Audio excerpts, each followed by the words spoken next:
6 жасқа толған балаларға арналған фильм.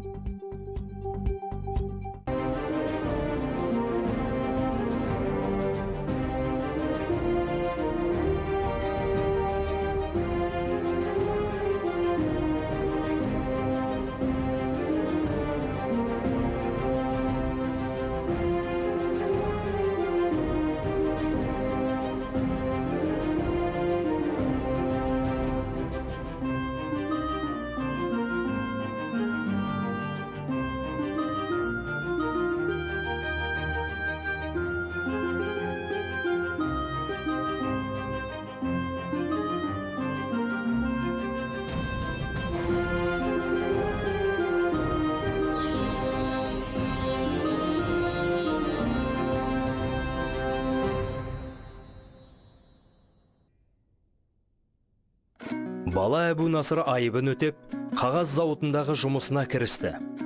Сол сәтте ол жаңа дос тапты. Қызық болғанда оның да аты Әбу Насыр екен. Ол да Фараб қаласының тумасы екен. Кенет зауыт басшысы екеуіне құрылыс басшысына қағаз апарып беріңдер деп бұйырады. Құрылыс басында Әбу Насыр геометрия ғылымымен танысып, ерекше қызығады. Әлгі басшыға қиындық туғызған ғимарат нобайын Әбу Насыр үлкен ізденіспен өзі құрап шығады. Ағатай, сізге бірдеңе көрсетейін деп едім. Ей, Әбу Насырлар! Иә, қош келдіңдер. Әбу Насыр деген қайсысың? Мен. Фараб қаласының тумасы Әбу Насыр қайсысы? Мен. Екеуіңді Ұзлақ Батырдың ұлы емес шығарсыңдар, Ұзлақтың ұлы Әбу Насыр мен болам. Таптық, жақсы болды. Мына баланы Фарабтан келген елшіге тапсырыңдар. Даналық иесі, Самарқанд билеушісі. Таптық. Сіздің бұйрығыңыз бойынша ең әсем, ең үлкен орталық ғимараттың нобайы шықты әйтеуір.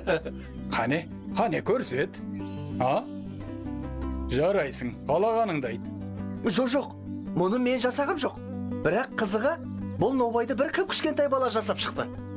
Ол кім сонда? Білмей патшам.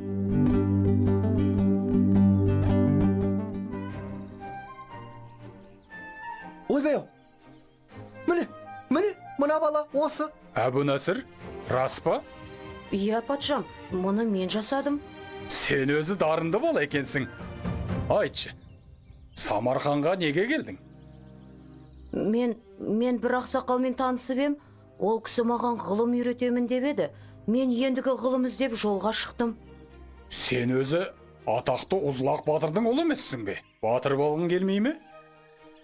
Мен онсыз да батыр боламын, патша. Батырлық тек білекте емес, шын батырлық жүректе екен. Мына бала шынымен зерек екен. Естесек екен,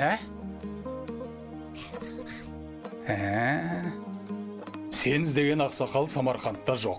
Ғылым жолында шыққан екенсің, ол ғажап сапар. Сенің жолыңды бөгемейміз. Әбу Насыр, сен әлгі ғалым ақсақалды Бұхарадан ізде. Жолың болсын. Ал сен де Әбу Насыр екенсің. Сен мына аттас досыңның орнына Фарабқа аттанасың.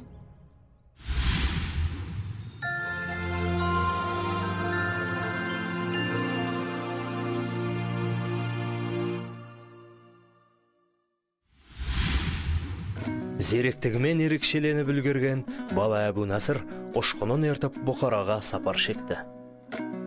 Оның бар мақсаты Фараб қаласының кітапханасында кездестірген дана, абыз, ғұлама ақсақалды табу.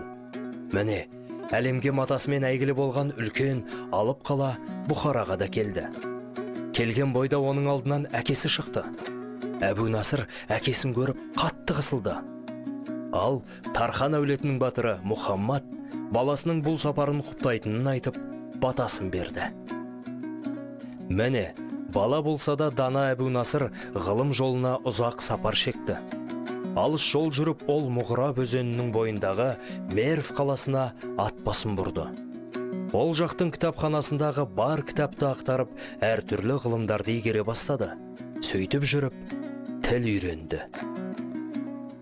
Мервте бір шама уақыт өткізіп, Әбу Насыр Рей қаласына ат басын бұрды.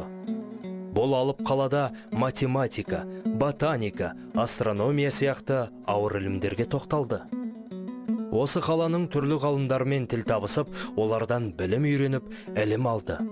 Десе де діттеген мақсаты Абыз ақсақалды табу болған Әбу Насыр Бағдатқа келді.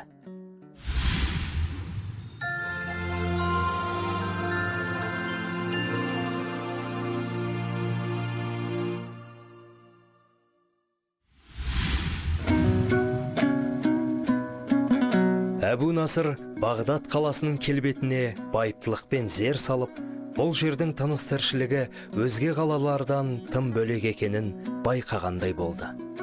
Ұшқынға да Бағдат қаласы ұнаған болуы керек, ол бой берместен қаланың ішіне еніп кетті. Ал Әбу Насыр соңынан еріп, ұшқынын қуалай жөнелді. Я, құрметтім, сабылып не іздеп жүрсің? Әлде мұнаны іздедің бе? Иә, мен ұшқынымды жоғалтып алып.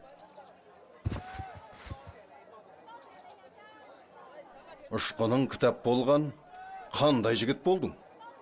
Бағдаттан бұрын соңды көрмеген екем сені.